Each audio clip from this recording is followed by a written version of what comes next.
दोस्तों, हमारा भारत देश अपनी संस्कृति की वजह से जाना जाता है। अलग अलग राज्यों का समूह है हमारा भारत देश। हर राज्य अपनी अपनी विशेषताओं और भाषाओं से जाना जाता है। क्या आपने कभी सोचा है कि इन राज्यों का ऐसे अलग अलग नाम कैसे पड़ा? आखिर कैसे इन सभी अलग अलग राज्यों को अपना अपना नाम दिया होगा? तो आज हम इस वीडियो में यही रोमांचक सवालों पे बात करेंगे। तो मैं गारंटी के साथ कहता हूँ कि 90% लोगों को नहीं पता होगा कि अपने अपने राज्यों का नाम कैसे पड़ा। तो हमारे साथ बने रहिए, क्योंकि आज की वीडियो बहुत ही इंटरेस्टिंग होने वाली है। तो अपने कुर्सी की पेटी बांध लीजिए, ईयरफोन को कान में डाल लीजिए। मैं हूं अजय और आप देख रहे हो mister Hindustani exposure YouTube channel.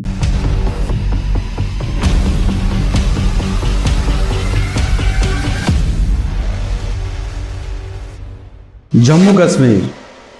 Jammu Kashmir राज्य अपने ही नाम की तरह बेहद खूबसूरत है। बहुत सालों पहले ऋषि कश्यप घाटी के नाम से इस राज्य को जाना जाता था। इन्हीं कश्यप नाम से इस राज्य का नाम कश्मीर रखा गया। कहा का मतलब होता है पानी और सिमिरा का मतलब होता है जम जाना, यानी कि पानी का जम जाना। साल में 8 महीने यहाँ पर पानी जमा का जमा ही रहता है। इस वजह से इस राज्य का नाम कश्मीर रखा गया। हिमाचल प्रदेश। हिमाचल प्रदेश की बात करें दोस्तों, तो उसका नाम उसी के अंदर छुपा गया है। हिमाचल प्रदेश चारों तरफ से बर्फ से घिरा हुआ है। हिम का मतलब होता है बर्फ और आंचल का मतलब होता है चद्दर, यानी कि बर्फ की चद्दर। इस वजह से इस राज्य को हिमाचल प्रदेश कहा गया। पंजाब। जी, आप लोग तो जानते ही हैं कि पंजाब को 5 नदियों की भूमि कहा जाता है, क्योंकि यहाँ से 5 नदियां बहती है। पंच का मतलब होता है 5 और आप का मतलब होता है नदी। इन्हीं 2 शब्द को मिलके एक शब्द बनाया गया, जिसका नाम रखा गया पंजाब। हरियाणा। हरियाणा यानी कि महाभारत का युद्ध जो हरियाणा के कुरुक्षेत्र में लड़ा गया था। हरि का मतलब होता है श्री कृष्ण और आना का मतलब होता है बुलाना, यानी कि श्री कृष्ण को बुलाना। इस वजह से इस राज्य को हरियाणा कहा गया। उत्तर प्रदेश। भारत का यह राज्य सबसे ज्यादा जनसंख्या वाला राज्य है। यह राज्य भारत के उत्तर दिशा में स्थित है। इस वजह से इस राज्य को उत्तर प्रदेश कहा गया। उत्तराखंड। 9 नवंबर 2000 की साल से उत्तर प्रदेश से अलग होने वाला राज्य यानी कि उत्तराखंड। इस राज्य को पहले उत्तरांचल कहा जाता था। उत्तरांचल यानी कि उत्तरी पहाड़ होता है। फिर इस राज्य का नाम बदलकर उत्तराखंड रखा गया। उत्तराखंड का मतलब यानी कि किसी भी क्षेत्र का पहाड़ी विस्तार, उसे उत्तराखंड कहते हैं। राजस्थान।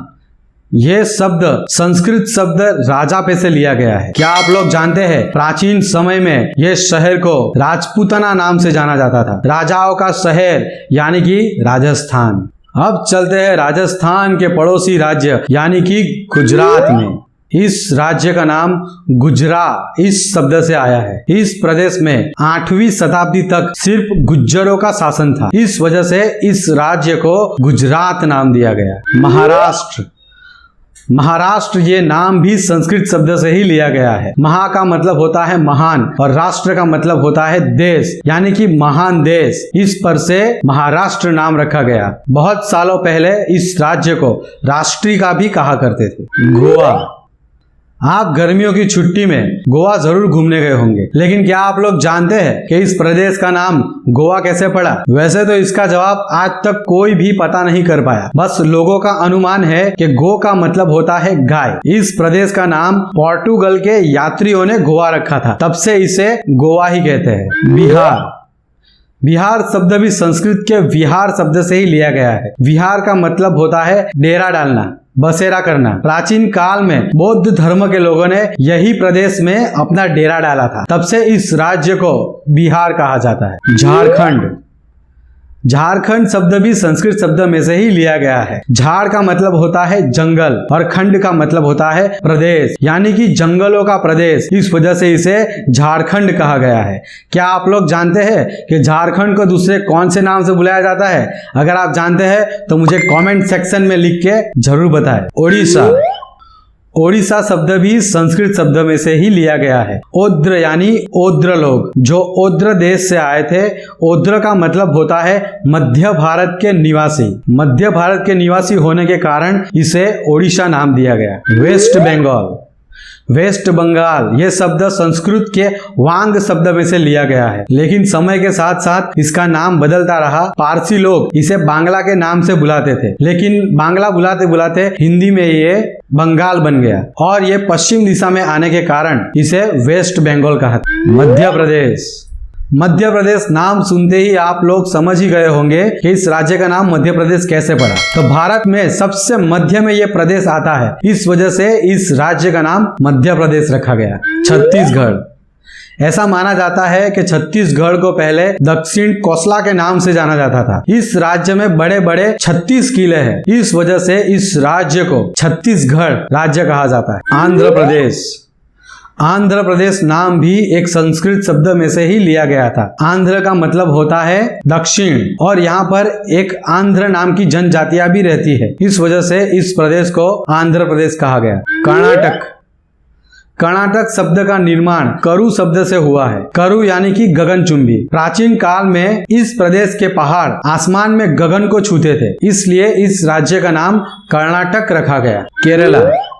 इस नाम के साथ भी संस्कृत शब्द जुड़ा हुआ है। केरला का मतलब होता है जुड़ी हुई भूमि। केरला समुद्र में से निकली हुई एक प्राकृतिक भूमि है जो आज भी समुद्र के किनारे पर स्थित है, इसलिए इस राज्य को केरला कहा गया। तेलंगाना। आंध्र प्रदेश राज्य से एक नया राज्य अलग किया गया, उसका नाम तेलंगाना रखा गया। तेलंगाना का मतलब होता है त्रिलंग यानी कि 3 शिवलिंग।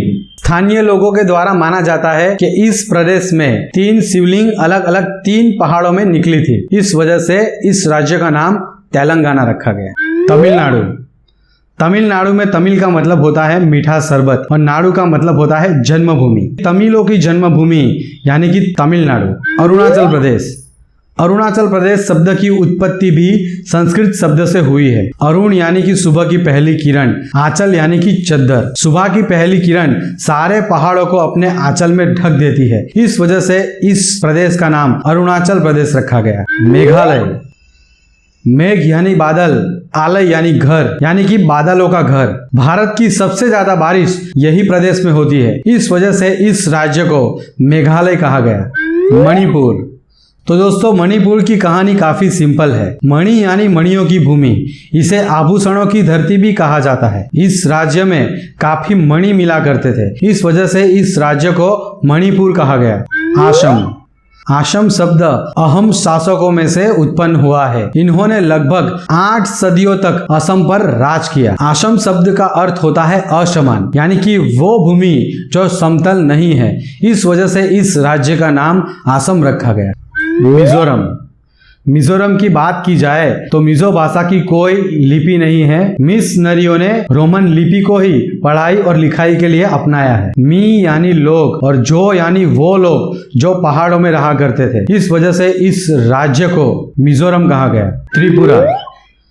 त्रिपुरा का नाम भी 2 शब्दों में से लिया गया है। ताई का मतलब पानी और परा का मतलब पाश, और ये भी कहा जाता है स्थानीय देवी त्रिपुर सुंदरी के नाम पर इस राज्य को त्रिपुरा कहा गया। नागालैंड। नागालैंड शब्द की उत्पत्ति बर्मा शब्द से हुए है। ये नाग की भूमि है और ये भी माना जाता है कि नागा यानी कि नाक, यहाँ के लोग पुरानी परंपराओं से नाक और कान में होल कराते हैं, इस वजह से इसे नागालैंड कहा जाता है। सिक्किम। सिक्किम शब्द डेंजोंग से आया है, जिसमें सु का मतलब होता है दया और किम का मतलब होता है महल, यानी कि दया का महल। और कहा जाता है कि प्राचीन काल में यहाँ के राजा बहुत दयालु थे, इस वजह से इस राज्य को सिक्किम कहा गया। वैसे दोस्तों, क्या आप लोग जानते हैं कि हिंदुस्तान के शब्द के पीछे की कहानी क्या है? अगर आप जानते हैं तो मुझे कमेंट सेक्शन में जरूर बताएं। मेरे दोस्तों, आई होप इस वीडियो ने आपको काफी एंटरटेन किया होगा। आप आगे भी ऐसी नॉलेजेबल वीडियो चाहते हो तो मेरी ये चैनल मिस्टर हिंदुस्तानी एक्सपोजर को अभी के अभी सब्सक्राइब करें। चाहे तो हिमाचल की हिम मारे या उत्तराखंड का पूरा पहाड़ मारे, बस वो सब्सक्राइब का बटन दब जाना चाहिए। तो मैं मिलता हूं आपको इसके नेक्स्ट वीडियो में, तब तक के लिए अपना ध्यान रखिए, सेफ रहिए। जय हिंद, जय भारत।